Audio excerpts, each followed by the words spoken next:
Nandito na naman nga ulit kami mga ka-MK sa bayan kasama ang aking kaibigan na si Jenebel.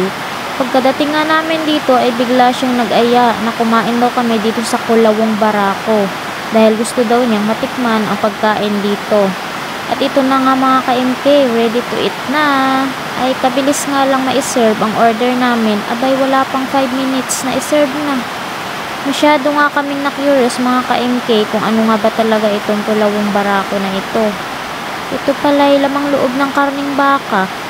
At ito na nga, tinimplahan ko na din ng paminta at sinunod ko na din itong bawang and then chili oil.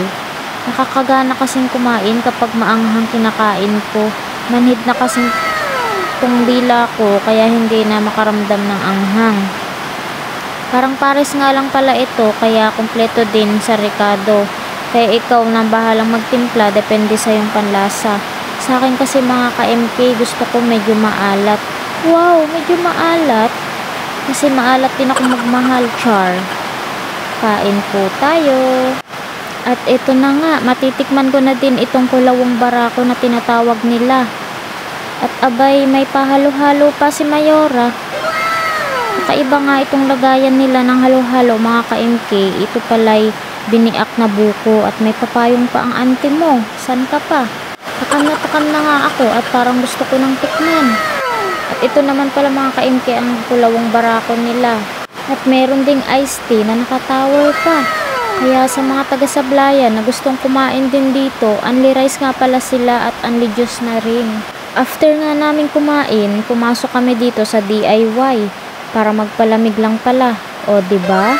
Lakas ng tama namin. Kung malakas ang tama ko, mas malakas tama nitong kasama ko. Abay, ang lakas mag-aya, wala naman palang bibilhin. Mukha tuloy kaming tanga dito sa loob kahit saang sulok titigil para lang mag-cellphone. At ayan nga, maglalakad na uli siya. Damay-damay na daw sa kahihiyan to mga ka-MK. Wala nga kami ligtas dito kung sakaling gagawa man kami ng masama. Ikaw ba naman bawat sulok? May CCTV. Abay, parang tatai lang talaga siya. At pauwi na nga kami at biglang nadaanan namin ito. Saktong-sakto na naman nga at may mabubudol na naman itong kasama ko. Nagpapaani nga sila ng pakwan mga ka-MK at ito pala'y mga tira-tira na lang. Halos mga bata nga lang ang namimitas kaya wala nang hiya-hiya to. Umarangkada na agad kasama ko na humingi. Bay, pagpasensyahan nyo na tong kasama ko, kayo na lang talaga mahihiya dito dahil kasing kapal ng kalyo sa paa mo ang mukha nito. Ito nga pala ang taniman nila ng pakwan mga ka-MK. Ang lawak din ito kasing lawak yata ng noon ng kasama ko, char. At ayan, pinagbiak pa nga kami ng pakwan dahil special daw kami, mas special pa sa mga jowa nila. Gigil na gigil nga din ako sa pakwan na ito dahil pulang-pula kasing pula ng labi ng kasama ko. Pero di kami papayag, nakakain lang kami dito. Siyempre, alam mo na, kailangan may Sharon din.